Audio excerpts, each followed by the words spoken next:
చాలా క్రీడాకారులకు ప్రోత్సాహం గతంలో మనం తెలంగాణ వచ్చిన తర్వాత క్రీడలపై శ్రద్ధ చూపే పరిస్థితి ఏర్పడడం వల్లనే చాలా మంది క్రీడాకారులకు ఈరోజు అవకాశాలు వాళ్ళకు రాలేని పరిస్థితి ఉన్నది.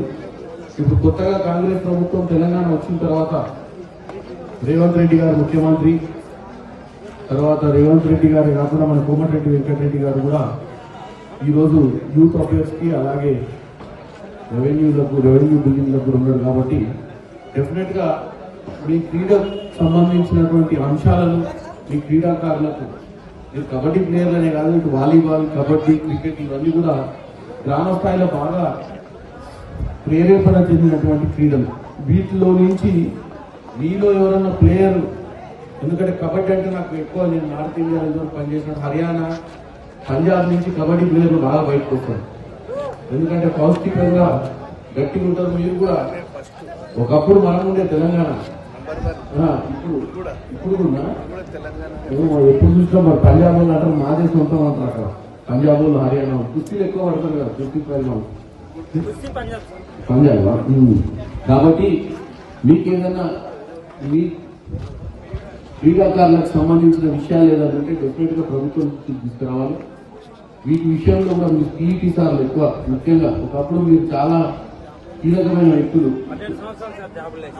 అదే ఈ విషయంలో కూడా ముఖ్యమంత్రి గారి దృష్టికి రీసెంట్ గా పీఈటీలు అందరూ కూడా కలిసేది ఉప్పల్లో కలిసినప్పుడు వాళ్ళకు వినతి పత్రం ఇచ్చారు. దాని మీద కూడా నేను ముఖ్యమంత్రి గారి దృష్టికి తీసుకెళ్ళా. ఎందుకంటే మీరనే కాదు, చాలా వరకు ఉద్యోగాలు మనం తెలంగాణ తెచ్చుకుంటే నీళ్లు, నిధులు, నియామకాలకు నిధుల కోసం ఈ నీళ్లు, నిధులు, నియామకాలు గత 10 ఏళ్లుగా సరిగ్గా గాడిలో పెట్టని పరిస్థితి ఉండేది.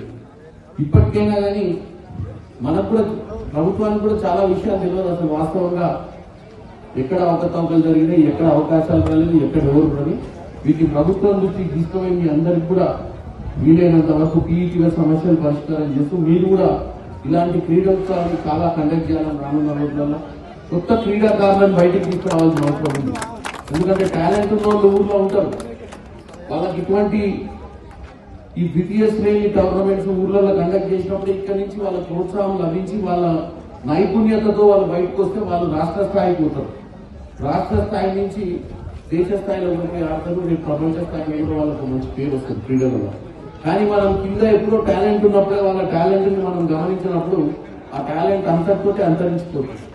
నాకు తెలిసి ఎంతో మంది పైన ఉన్న వాళ్ళలో కూడా మంచి క్రీడాకారులు ఉంటున్నారు. మా ఎవరికి కూడా అవకాశం రాకనో ఆడకనో మాకున్నటువంటి పరిస్థితుల వల్ల మేము క్రీడాకారులను కాలేకపోయినాం. కానీ ఎవరైనా యువకుల క్రీడ మీద ఉత్సాహం ఉంది, ముఖ్యంగా తల్లిదండ్రులు ఎప్పుడు కూడా ఏం చేస్తారంటే ఆడుకుంటే ఏమవుతారా, చదువుకుంటే ఏమో వస్తుందని చెప్తారు. చదువు ఎంత ముఖ్యమో ఆట కూడా అంతే ముఖ్యం.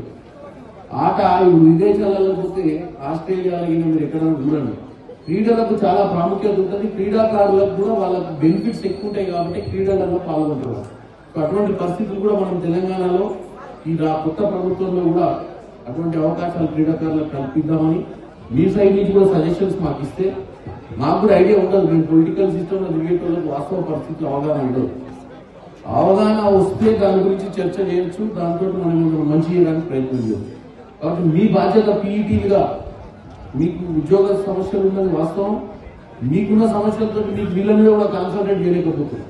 సో మీరు ఫస్ట్ మీరందరి సమస్య లేదు ఒకసారి మా దృష్టికి తీసుకొస్తే మేము ఆల్రెడీ మన వినతి పత్రం ఇచ్చినాం. దాని ప్రకారం మీ అందరికి ఎక్కడెక్కడ రిక్రూట్మెంట్ తీసుకురావాలి. మిమ్మల్ని మళ్ళీ మీ ఉద్యోగాలలో మీరు చేసుకొని మీరు ఒక పద్ధతిగా మీ జీవితాలు సాగుతుంటే మీరు వేరే మీద కాన్సన్ట్రేట్ చేసి వాళ్ళను ప్రోత్సహించగలుగుతారని తెలుసు. కాబట్టి ఈ విషయాన్ని నేను ముఖ్యమంత్రి గారి దృష్టికి కూడా తీసుకెళ్తా, మన కోమటిరెడ్డి వెంకటరెడ్డి గారి దృష్టికి కూడా తీసుకొచ్చి ఏం చేయాలో మాత్రం మీరు మాకు డైరెక్షన్ చేయాలని కోరుకుంటున్నాను.